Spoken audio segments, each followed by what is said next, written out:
donc l'articulation vraie, on va avoir une articulation fausse, puisque vous savez qu'on a une vraie et une fausse, et dans l'unité homoclaviculaire, ça sera deux vraies et une fausse. Hein. Donc là, la fausse articulation, c'est la sous-deltoïdienne. Donc sous le deltoïde, comme son nom l'indique, on va être à ce niveau-là, hein, au niveau de la flèche rouge. Donc là, c'est vraiment un espace de glissement, ce n'est pas une véritable articulation. Pour autant, c'est celle-là, c'est ici que ça fait mal. Les gens, quand ils viennent vous voir, c'est parce qu'ils ont mal là. Alors la voûte, la fameuse voûte sous-acromiale, elle est constituée donc en avant de la coracoïde, en arrière de l'expansion de l'épine de l'omoplate, c'est-à-dire l'acromion, d'accord. Et entre les deux, on a ce fameux ligament acromiocoracoïdien ou coraco-acromial. Voilà, ça c'est la voûte sous-acromiale. La voûte sous-acromiale. Le problème de ce ligament acromiocoracoïdien, on ne l'a pas dit tout à l'heure, il a un défaut, hein, c'est qu'il est triangulaire, à la coupe, il est triangulaire à sommet inférieur. Ce qui veut dire que quand vous allez avoir des muscles longitudinaux qui vont prédominer, qui vont avoir tendance à faire remonter la tête, eh bien, on va avoir la distance sous la voûte sous-acromiale qui va diminuer, ouais, et toutes les structures molles qui vont être dans cette voûte-là vont être comprimées sur ce ligament acromiocoracoïdien qui a donc le désavantage d'être triangulaire à sommet inférieur, c'est-à-dire qu'il va être agressif. D'accord ? Il va être agressif. Bon, il n'y a pas que ça, hein, bien évidemment, mais ça a été décrit. En tous les cas, ce sont les premiers conflits qui ont été décrits, même si rapidement on s'est aperçu que ce n'étaient pas les seuls. Bien sûr, avec le développement de l'imagerie, on s'est rendu compte qu'il n'y avait pas que ça. Alors ça, c'est la voûte donc sous-acromiale. La voici, hein, où on a ici dégagé on a viré la clavicule, hein, la clavicule serait ici, là, si vous suivez ma flèche. Là, on serait au niveau de l'acromioclaviculaire. On a dégagé la clavicule qui reviendra en avant ici au niveau de la sternocostoclaviculaire. Et on a dégagé carrément le ligament acromiocoracoïdien pour faire de la place. Hein. Il faut imaginer donc que la voûte, ce serait ça. Tout ça pour vous montrer que sous la voûte, on a ce supraépineux qui passe en dessous. Et on imagine que là, vous avez le subscapulaire ici. Rotateur interne très puissant qui part du troquin aux petites tubérosités qui va sur la face antérieure de la scapula. Et on devine ici la longue portion, enfin par en dessous, la longue portion du biceps qui cravate la tête et puis qui va venir dans le sillon intertubérositaire. Alors c'est une fausse articulation, c'est un simple plan de glissement celluleux avec des bourses séreuses dont la fonction sera la gestion très sophistiquée des forces de frottement. Parce que comme vous avez une tête hein, qui est sans arrêt dans cette configuration-là, bah, vous voyez bien qu'il y a des forces de frottement, des forces de frottement, des forces de frottement. Et donc, ce qui fait mal au niveau d'une épaule, je vous le disais tout à l'heure, c'est la bourse séreuse. Vous avez tous entendu parler de bursite déjà, ouais. La bursite, c'est-à-dire qu'au bout d'un moment, pour X raisons, on va avoir cette bourse séreuse qui au départ est un simple plan de glissement celluleux comme ça, bah, qui va commencer à subir une inflammation, à grossir, et puis bah, quelque chose qui grossit dans un espace sous-acromial qui peut pas se distendre, bah, ça comprime les structures qui sont entre la tête et la voûte. Donc ce qui fait mal, c'est la bourse séreuse et la longue portion du biceps. Voilà ce qui fait mal. Comment ça joue? Là, je vais vous mettre un petit peu le film justement de Lyon qui est derrière. Mais ça, c'est du Capanji. On voit bien que on va avoir notre bourse séreuse qui est ici, qui tapisse sous le deltoïde. Là, on a le supraépineux en 3. D'accord. Et puis quand vous faites un mouvement d'élévation, eh bien, on a cette bourse séreuse qui glisse comme ça, qui glisse ici sous la voûte. Et donc, bah, dès qu'elle est enflammée, c'est ça qui fait mal. Donc je vous rappelle, ce qui fait mal dans une épaule, c'est pas la coiffe en tant que telle. La coiffe, c'est une nappe musculo-tendineuse avec des épaississements. On va le voir après sur le diapo qui arrive derrière. Mais ce qui fait mal, c'est bourse séreuse, longue portion de biceps. C'est deux entités anatomiques qui font véritablement mal dans une épaule. Le reste peut faire mal, mais c'est pas... je me répète, mais c'est ce qui fait qu'on peut avoir des ruptures de coiffe qui passent sous silence. Les gens, ils vont développer des compensations, ils auront moins de force, ils auront moins d'amplitude et tout, mais ils n'ont pas forcément mal. Même si maintenant, je ne vois plus, moi, je fais des épaules, la rééducation des épaules depuis 30 ans maintenant. Et, Pascal, donc j'en ai rééduqué un certain nombre, hein, vous imaginez. Je ne vois plus d'épaules décoiffées chauves. Ça n'existe plus, ça. Parce que maintenant, on est passé à l'arthroscopie, déjà. L'imagerie a énormément... oui, c'est-à-dire que l'épaule était complètement décoiffée. C'était tout sauté. Mais tout ça pour vous dire que si on en arrivait à des situations comme ça, c'est que les gens, ils n'avaient pas forcément mal. Il y en a qui ont mal, bien sûr. Hein. Et la douleur, ça ne veut pas dire grand-chose, parce que des fois, vous avez des gens qui ont des larges ruptures qui ne vont pas avoir mal, puis vous avez des gens qui ont des toutes petites fissurations, et on n'est pas tous égaux devant la douleur. Hein. Ouais. Enfin, bon, c'est comme ça. Mais les chirurgiens nous disent que la coiffe des rotateurs en soi, hein, c'est pas très douloureux, ça. Pas très douloureux. Alors, je vous mets le petit film, là, comme ça, ça nous donne une première illustration. Alors, je ne sais pas où je suis, là, voilà. Quelque chose que vous pouvez aller retrouver, bien sûr. Je fais... ouais, je sais pas. Alors, ça passe peut-être pas sur ton truc, toi. Bah si, puisque... bon, c'est pas grave. C'est pas grave, je la remontrerai à l'occasion. On réglera le problème. Mais c'est ni plus ni moins que l'illustration de la diapo avant avec Kapanji, vous voyez bien. Ou alors la prochaine fois, je mettrai mon ordinateur, Pascal. Ça, moi, tout passe dessus. Non. D'accord. Un des problèmes majeurs, mais c'est pas possible parce que c'était pas mon ordi la semaine dernière. Ah, parce qu'il y avait un PC. Ah ouais, ici on est... Non, mais non, tu sais bien. Bon, écoutez, on reverra ça, c'est pas grave. Alors là, faut pas que je fasse de conneries, Pascal, il faudrait me dégager celui-là. Je ferme ici. Ici. Ok, où? Voilà. Bon, vas-y, puis tu me mets celui d'après.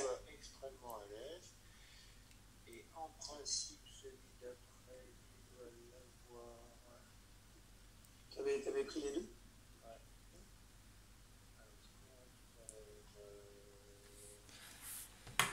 Ça va? Ça va pas trop vite? Justement, il faudrait que j'accélère un peu, les gars. Oui. Là, pour l'instant, ça va. Bah oui, j'imagine que ça va. Il faut que j'accélère. Mais bon, après, c'est beaucoup de... Enfin, c'est pas beaucoup d'anates, c'est de la natte quand même.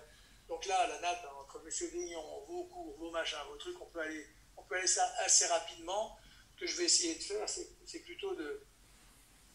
Quand il y a une incidence au niveau kiné, c'est d'essayer de vous dire, ouais, voilà, j'attire votre attention sur tel point, mais l'anatomie, je ne suis pas là pour vous faire la natte, moi, hein. Même si vous allez voir le diaporama, on fait l'analyse du truc, mais on va aller un peu plus vite. Maintenant, n'hésitez pas, si vous avez un truc qui vous chagrine, bah, vous nous dites stop, et puis moi je vous explique le truc. Hein. Mais c'est toute la richesse de ce cours fait par des praticiens comme André, qui fait de l'épaule, comme il vous a dit, depuis 30 ans, ce qui me fout le moral à zéro, parce que ça veut dire que ça fait encore plus longtemps que je suis enseignant, c'est qu'il enrichit le contenu, et ça c'est génial. Bien, alors, c'est toujours les mêmes sources, hein, donc on y va, dynamique musculaire, vous voyez bien un peu la poudre. Alors, classification, selon Bonnel, ça je vous en avais parlé un petit peu la semaine dernière, donc je vais rapidement. Simplement la colonne de gauche qui m'intéresse, c'est que, après tout on s'en fout un peu, hein, notez bien, mais vous vous rendez compte qu'on a dit qu'on raisonnait par rapport à l'humérus, scapula ou clavicule, et à chaque fois on a des muscles suspenseurs, des muscles abaisseurs, des muscles adducteurs, rotateurs médiaux, latéraux, antépulseurs, rétropulseurs, et à aucun moment là-dedans n'apparaît de muscle abducteur. Ouais. Alors qu'on vous apprend à tous que deltoïdé abducteur, machin, comment ça s'appelle, le supraépineux et starter de l'abduction et tout ça. Pour Bonnel, non. Hein. Tous ces mouvements-là, notamment le mouvement d'abduction, c'est celui qui est le plus décrit, c'est une résultante de couple de rotation. Mais si vous avez le bras le long du corps et puis que vous mettez des électrodes et de l'électrostimulation à fond la caisse, celui qui est à côté de vous, il ne prendra pas une grande tarte dans la gueule. Hein. Le bras, il ne va pas faire ça. Hein. Le bras, il va monter. Il va monter parce qu'il est suspenseur d'humérus, mais il ne va jamais faire un mouvement d'abduction. D'accord? L'abduction n'est que la résultante de. Donc c'est ça qu'il faut que vous compreniez bien. Facile à comprendre. Hein. Bon, les principaux muscles. Alors la coiffe des rotateurs, on vient de la quitter, on la retrouve, mais je vais plus rapidement là bien sûr, surtout si vous l'avez vu avec M. Grignon. Donc on a, je reviens quand même sur celle-ci. Ça permet des fois de bien fixer les choses. Hein. Là on est sur une vue antérieure avec donc l'autre requin jusqu'à la face antérieure de l'omoplate, et c'est donc notre subscapulaire, et je vous rappelle que le subscapulaire c'est vraiment un muscle très très très puissant qui peut nous limiter une rotation latérale externe. On a ici la longue portion du biceps qui passe dans la gouttière intertuberositaire qui va être recouvert par le ligament transverse, et puis en postérieur ici on va avoir le supraépineux sur le pôle supérieur qui va passer sous la voûte. L'infraépineux, on voit d'emblée qu'il est beaucoup plus volumineux que le supraépineux, et on se doute bien qu'il va avoir un intérêt majeur dans cette biomécanique. Hein, c'est le clé de voûte de l'épaule, cet infraépineux. C'est-à-dire quand on va avoir une coiffe, notamment si vous avez un supraépineux, je vous ai dit tout à l'heure, on doit régler ça sans aucun problème. Si vous avez un supra et un infraépineux, là ça commence à être un peu plus compliqué parce que c'est l'infraépineux qui, entre autres, hein, vous allez voir au final, il y a tout un jeu, je vous dis, de fondu enchaîné, comme ça, un continuum qui fait que tout le monde a son rôle, mais lui, il est vraiment prépondérant dans le recentrage, et quand vous avez un infraépineux qui est touché, à rééduquer, c'est déjà un petit peu plus délicat et peut-être un peu plus long. Et puis on a donc le petit rond, ici, qui est rotateur externe également. Alors, ça, iconographie, je passe, hein, on est d'accord, c'était encore pour vous fixer les idées, mais il faut quand même reconnaître qu'au départ, quand Pascal m'a demandé de reprendre tous ces cours-là, je faisais la synésio dès le début de l'année. Donc on n'était pas, et puis avec M. Grignon, on ne fonctionnait pas avec M. Grignon, alors le cours s'est enrichi bien sûr, mais il faudrait probablement qu'il y a des diapos qui n'ont plus lieu d'être, quoi. Après quand on a le temps, ça permet de fixer les idées, bien sûr. Alors c'est une structure qui va être très complexe, hein, je vous l'ai dit, ça c'est, on a enlevé le tissu noble, on voit bien sur la droite là, on voit bien que c'est une nappe musculo-tendineuse, avec des orientations à 45 degrés les uns par rapport aux autres, hein, de façon à essayer sur ce plan profond-là de bien stabiliser notre tête. Et c'est donc une structure relativement complexe, parce que ce n'est pas des simples câbles comme je vous le disais, hein, parce qu'on ne peut pas avoir des câbles dans quelque chose qui est sans arrêt comme ça en friction, et ça va être des couches orientées à 45 degrés, nous dit-on, les unes par rapport aux autres, pour donner une véritable nappe tendineuse. Et quand vous allez avoir... Alors pourquoi c'est important à savoir ça aussi, c'est que même s'il est décrit des tests cliniques, quand vous allez faire, vous, votre PDK, hein, il faudra connaître un peu les tests pour savoir quelle est l'entité anatomique qui est en souffrance, c'est jamais, je vous dis, l'épaule, pour moi, ça reste une énigme, parce que même si les chirurgiens, pendant des années, nous ont dit tel test c'est ça, tel test c'est ça, tel test c'est ça, quand on regarde la spécificité des tests, et puis qu'est-ce que c'est l'autre truc, la spécificité et sensibilité des tests, bon, on se dit bien que, oui, c'est pas avec un test positif que vous pouvez commencer à appréhender votre épaule. Hein. On sait tous maintenant qu'il faut une cohorte de 3 tests différents pour se dire, ouais, on est plutôt là. C'est-à-dire qu'on est dans du raisonnement clinique. Maintenant, vous êtes le chef de gare, vous essayez d'être sur la bonne voie, quoi. Hein. Mais là, c'est pas simple. Dans une gare de triage, c'est jamais simple. Voilà, hein, vous voyez bien que c'est une nappe musculo-tendineuse avec des épaississements et tout à 45 les uns par rapport aux autres. Donc c'est la spécificité de cette région-là. Et on peut avoir des fissurations après qui vont s'étendre plutôt en avant, plutôt en arrière, etc., etc.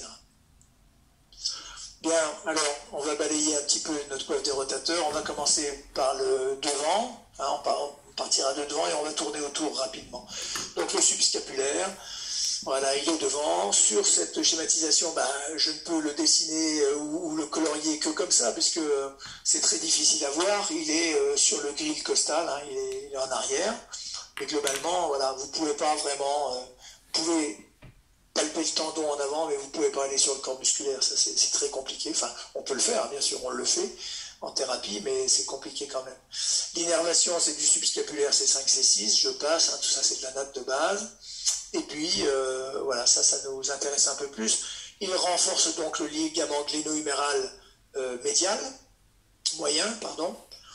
Il concourt au verrou antérieur de l'épaule. C'est la raison pour laquelle, par exemple, dans les instabilités d'épaule, les gens ont dit longtemps, mais vraiment très très longtemps, ah, vous avez une instabilité, 85%, 87% des luxations sont antéro-internes, on fait les rotateurs internes. Puis on y va, en espérant avoir une masse, une chape musculo-tendineuse qui empêcherait cette tête de partir en avant. C'est pas aussi simple que ça. Moi, pour faire des tests isocinétiques, je me rends souvent compte qu'on est plutôt sur des rotateurs externes déficitaires que sur des rotateurs internes. Ça ne veut pas dire qu'il ne faut pas les travailler. Et après, en tous les cas, quand vous allez les travailler, retenez bien ça, il faudra savoir dans quelle gestuelle l'instabilité se crée. C'est-à-dire que si c'est sur un mouvement de fouetté, vous pouvez éventuellement faire des rotateurs internes, donc subscapulaires, en concentrique, pourquoi pas, mais dans le même temps, je vous ai dit qu'il fallait avoir une vue tridimensionnelle, vous allez faire les rotateurs externes en excentrique. Si maintenant, c'est sur le mouvement d'armée, et c'est une des épreuves cliniques pour mettre en évidence un test, hein, le test d'appréhension, c'est certainement pas en concentrique qu'il faut les travailler, c'est en excentrique. Parce que pendant que vous faites le mouvement d'armée, les rotateurs externes travaillent en concentrique et dans le même temps, les rotateurs internes et le subscapulaire, au sein de la coiffe, travaillent en excentrique.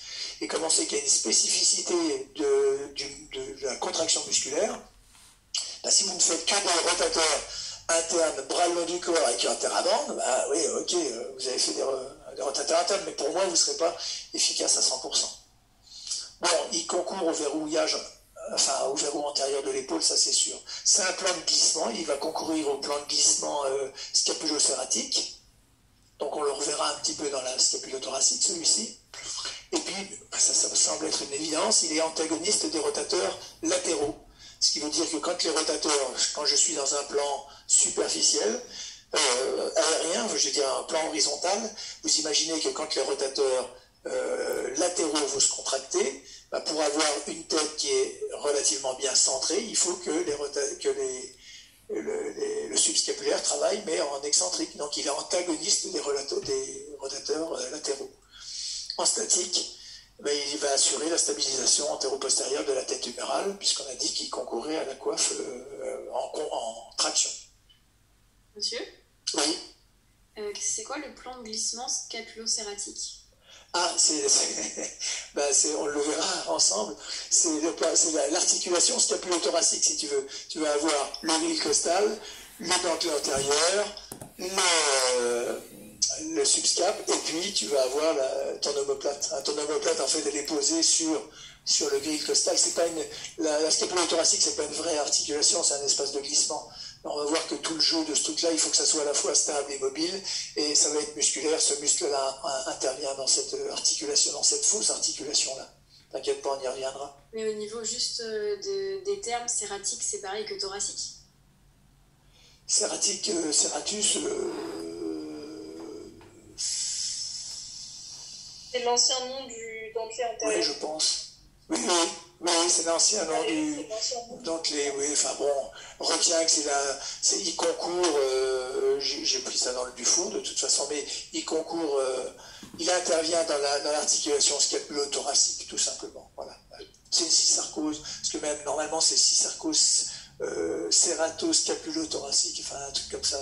C'est le cératus, c'est parce qu'on est en contact avec le grand dentelé. Ce qu'on appelle le grand dentelé maintenant, dentelé antérieur. Qu'il ne faudra pas oublier en rééducation, mais on y reviendra. Merci beaucoup. Oui, de rien, franchement. Alors, ça c'est ce que vous pouvez retrouver dans le Dufour. Il est bien évidemment rotateur médial et il est adducteur. D'accord? Il est abaisseur par ses fibres inférieures de la tête humérale. Et il est actif tout au long du mouvement d'abduction. C'est-à-dire que dès que vous faites un mouvement d'abduction, bien, par ses fibres inférieures, de toute façon, il est mis en tension, hein, et puis il concourt au centrage permanent. Maintenant, il y a un bouquin que j'aime beaucoup, qui n'est pas mis, je ne crois pas, au début de ce diapo. Si, il y était, mais on est passé rapidement sur les sources. Il y a un bouquin que j'aime beaucoup, c'est le bouquin de Muscolino, hein, de repérage anatomique. Donc ça, c'est une iconographie tirée du Muscolino. Donc voilà comment on fait pour le palper, hein. Vous allez véritablement venir ouvrir, et puis vous repérez votre bord de scapula, et puis là, bah, si c'est le plus dur, hein, il faut aller se glisser dessous et aller travailler en friction pour le détendre. Il faut absolument travailler ce muscle-là quand vous avez des rotations externes qui sont déficitaires. Le subscapulaire en testing, hein, bah, vous savez tous qu'il se teste à chaque fois, on fait une petite transversalité comme ça, il se teste en procubitus, le bras étant à 90, le coude à 90 dans le vide, et vous allez essayer de... À chaque fois, je vous mets la représentation de la cotation 3, c'est-à-dire contre-pesanteur. Hein, dans cette position-là, vous allez demander une rotation interne. Et puis après, 4 et 5, elle serait contrariée. Dans les épreuves cliniques qu'on peut retrouver, c'est ce qu'on appelle le lift-off test, c'est-à-dire qu'on a le bras qui est dans le dos et on va lui demander de décoller, ou le test de Gerber, hein, on va lui demander de décoller, c'est-à-dire d'être encore en contraction sur les rotateurs internes, ou alors on fait un jerk test, c'est-à-dire que vous amenez le bras puis vous lâchez d'un seul coup et normalement votre patient doit maintenir la position. Si à la première tentative ça vient toucher la fesse là, hein, vous tirez et puis ça vient, c'est pas une épreuve qui est positive pour vous, il faut la refaire, hein, parce que c'est pas simple d'imaginer que je me fais écarter le bras derrière puis au moment où ça lâche, je dois maintenir la position. Enfin voilà, ce sont des positions pour le subscapulaire que vous retrouverez. Maintenant on continue de tourner le supraépineux, donc au-dessus, hein, comme son nom l'indique, on va être sur le vivant, vous voyez à peu près où on l'a. D'ailleurs, je vous montrerai à la fin. Vous avez la coiffe dans la main. Hein. Quelqu'un qui a une épaule normale, vous mettez votre main sur l'épaule, vous avez la coiffe dans la main. Je vous montrerai ça tout à l'heure en vitesse. Donc le supraépineux, innervation nerf scapulaire, je passe vite. Vous verrez ça avec M. Grignon, c'est 5, c'est 6. Et le revoilà. Il va renforcer notre ligament coraco-huméral. Il va être suspenseur de la tête humérale. Hein, il va concourir à la suspension. Il va la retenir. Il va bien évidemment être vulnérable à toute diminution de l'espace sous-acromial, puisqu'il passe sous la voûte sous-acromiale. Quand vous entendrez parler de conflit sous-acromial, c'est très con à décrire un conflit sous-acromial, hein, c'est ni plus ni moins que la diminution de la distance entre la tête et la voûte sous-acromiale. À partir du moment où vous avez une diminution de cette distance-là, eh bien vous êtes dans le cadre d'un conflit. Après vous verrez, mais il ne faut pas avoir fait de grandes études pour imaginer qu'on peut avoir un conflit qui va être antérieur, antéro-interne, on va avoir des conflits qui vont être supérieurs et on va avoir des conflits qui vont être postéro-externes.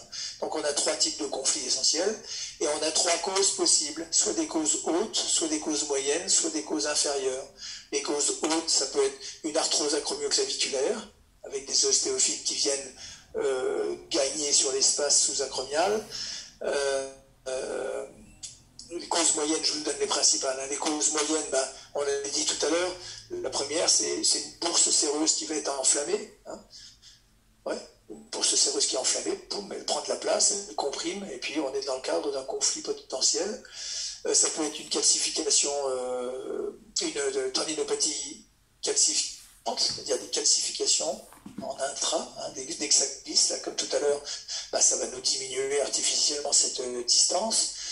Ça peut être les causes basses, c'est toutes les causes cinématiques, justement, parce que je vous disais tout à l'heure, l'équilibre qu'il peut y avoir entre des muscles transversaux et des muscles longitudinaux. Donc pour nous, c'est royal ça, hein, parce que les causes hautes, on n'y peut pas grand-chose.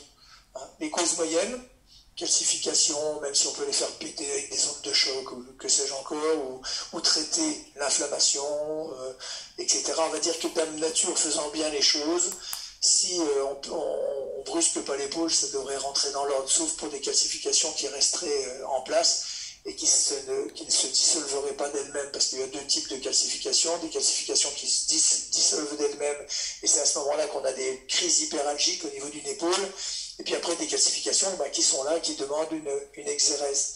Alors quand on parle de calcification, n'imaginez pas quelque chose de dur, quoi, hein. On nous dit que ça a la consistance d'une pâte à dentifrice, quoi, hein, ou de crème mouillée. Il y a eu un excellent, je ne sais pas si vous êtes encore trop petit dans la structure, hein, mais ça a été rappelé il n'y a pas si longtemps que ça, sur les soirées l'épaule au top de Frédéric Srour, là. Il y avait toute une soirée sur les tendinopathies, et notamment la tendinopathie calcifiante. Ils ont bien rappelé que la consistance, c'était comme, vous imaginez de la craie à un tableau, que vous mouillez un peu, ça fait une pâte. Hein. Moi je disais pâte à dentifrice, mais il ne faut pas imaginer quelque chose de dur, quoi. Hein, c'est pas un caillou, quoi. Bon, donc lui, il est vulnérable, c'est le premier à être exposé. Hein. Le premier à être exposé parce qu'il passe sous la voûte sous-acromiale. Et nous dit-on, c'est un ménisque pour le cœur, 1998. Bon, ça commence à dater, bien sûr, mais voilà, le cœur, il dit c'est un ménisque actif. Ouais. Le cœur, ouais. Le cœur, il dit c'est un ménisque actif. En fait, il n'est pas du tout... attends, je vais voir où on en est. Alors, la coiffe, elle siège de grandes forces de cisaillement sur le supraépineux, on imagine pourquoi, hein, puisqu'on a dit tout à l'heure qu'il passe vraiment en dessous, et que ça soit en rotation interne, rotation externe, que ça soit en élévation et tout, lui, il subit toutes les contraintes en cisaillement dans tous les plans. Donc c'est la raison pour laquelle c'est lui qui est sur les épaules dégénératives, c'est lui qui morfle en premier. Sur une épaule traumatique, c'est différent. Vous êtes jeune, vous faites du VTT, tu prends ton VTT, tu vas te balader, boum, tu te prends une chute sur la face antérieure du moignon, tu peux très bien avoir un subscapulaire qui saute. D'accord, c'est une rupture de coiffe, mais traumatique, hein, pas une rupture de coiffe dégénérative. Quand c'est dégénératif, c'est le supraépineux qui morfle en premier. Voilà, c'est ce que je suis en train de vous dire, le supraépineux qui est le siège de tous les cisaillements, ce qui explique son aspect multipéné. Alors, il est de dire que c'est le starter de l'abduction, Revel, 99, donc un an après le cœur, nous dit que c'est faux. Bon, après, ça n'engage que, hein, bien évidemment, mais on ne dit pas que c'est le starter de l'abduction. Par contre, il est très actif dès le début du mouvement. Parce qu'il va concourir au couple de force le plus détaillé, hein, dans l'épaule. Je vous ai dit qu'il y avait 25 couples, et celui-là, c'est le couple le plus détaillé. C'est le couple deltoïde supraépineux. Je vais vous dessiner ça au tableau, mais vraiment de façon là encore, très simpliste. Alors on dit recentrage souvent, hein. On dit concours au recentrage. Moi je préfère le terme de centrage permanent, parce que recentrage, ça veut dire que pour moi le recentrage, c'est que c'est décentré, on fait du recentrage, oui, en thérapie manuelle. Mais au départ, c'est un centrage permanent, d'accord? Un centrage permanent, pour les raisons que je vous expliquais tout à l'heure, c'est un problème de débattement. Entre la glène qui a un débattement de 60 degrés et l'autre qui a un débattement de 150, on voit bien que ça peut pas aller cette histoire-là. Il n'y a pas que des roulements, et donc lui son activité est maximale entre 90 et 100 degrés. Mais le couple, à moins que ce soit la diapo d'après, pas d'action rotatoire, vous voyez, c'est pour ça que tout à l'heure je vous disais que pour moi c'était pas un rotateur en soi. Hein, c'est pas un rotateur en soi, il est au-dessus, il domine les débats. Je serais presque tenté de dire, mais là c'est peut-être un peu abusé, qu'il est rotateur interne si vous avez le coude au corps et puis que vous êtes contre le ventre, vous voyez bien, donc en rotation interne, à ce moment-là, ouais, il va avoir plutôt une prévalence de rotation externe. Alors de là à dire que si vous êtes complètement en rotation externe, il a une prévalence de rotation interne, il ne faut pas que j'aille trop loin non plus. Hein. Pas que j'aille trop loin non plus. Sur les rotations, vous vous rappelez bien, quand je vous parle de rotation en R1, R2, R3, vous vous rappelez ça de la semaine dernière, hein, la R1 c'est coude au corps, le coude est fléchi à 90, et ça n'est fonctionnel que chez les phoques. On l'a dit, voilà.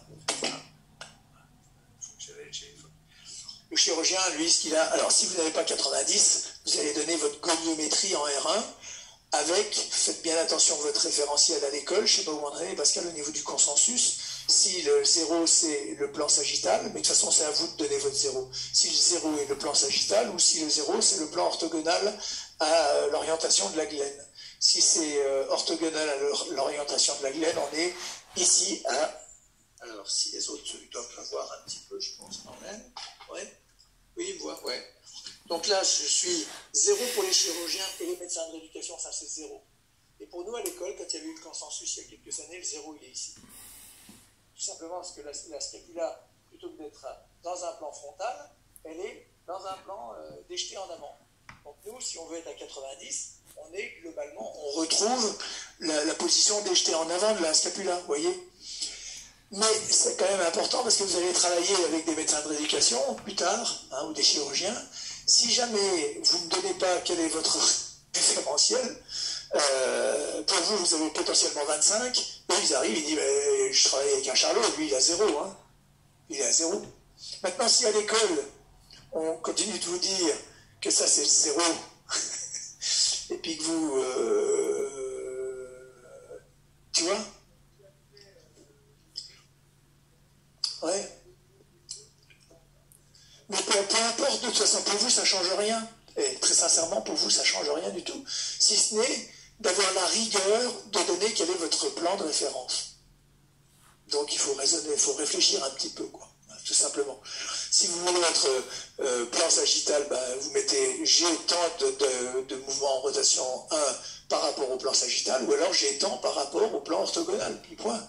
Et à ce moment-là, vous rajoutez 25 degrés, on n'en parle plus. D'accord? Mais il faut le dire, ça. Il faut le dire. Hein, parce qu'on n'a pas tous le même référentiel. Fut un moment, moi je trouve qu'anatomiquement, c'est plutôt le plan orthogonal, bien évidemment. Mais pour le chirurgien, pour le médecin de rééducation, lui, c'est le plan sagittal, c'est beaucoup plus simple pour lui, il s'en fout. Nos histoires, il s'en fout, hein, je le dis tout de suite. Bon, alors, la R1, c'était ça, pardon. La R2, c'était R1 plus 90 degrés d'abduction. Ouais, puis on avait des rotations internes, rotations externes.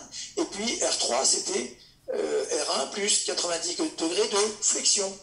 Et on n'avait pas toujours les mêmes rotations externes, rotations internes par mise en tension ligamentaire. Je vous rappelle que les chirurgiens, ce qui les intéresse, c'est plutôt la R2, puisque, je ne sais pas ce qui se passe, Pascal, avec des pieds. Non, c'est moi alors.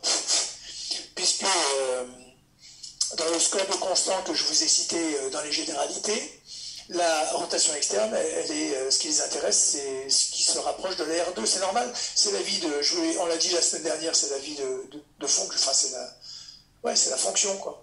La fonction, on n'est pas coude au corps, on n'est pas comme ça, on est dans cette zone de... On capte les objets, on oriente la main dans l'espace, et voilà, on est ici. Donc quand vous faites une gonio, faites bien attention à tout ça. Bon.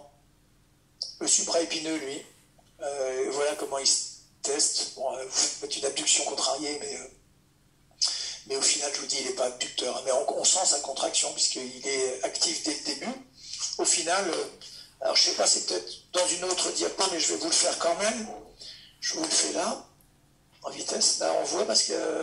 ouais, vous voyez le tableau, là, ouais.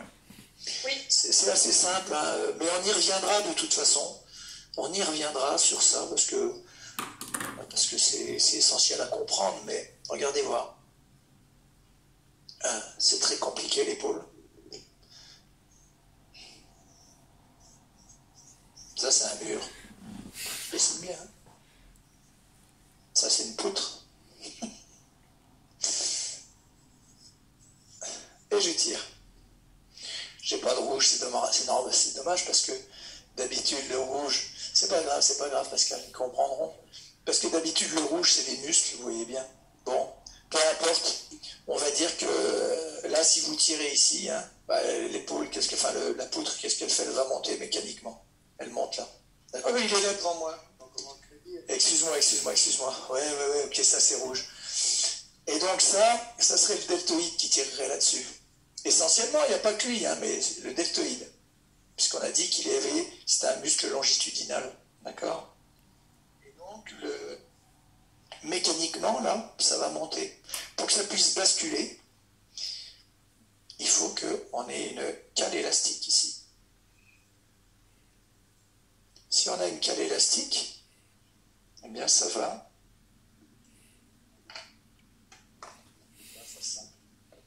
Je monte ici. Je monte, j'ai une cale élastique. Qui gêne. Donc, hop, ça bascule. Il faut une cale élastique.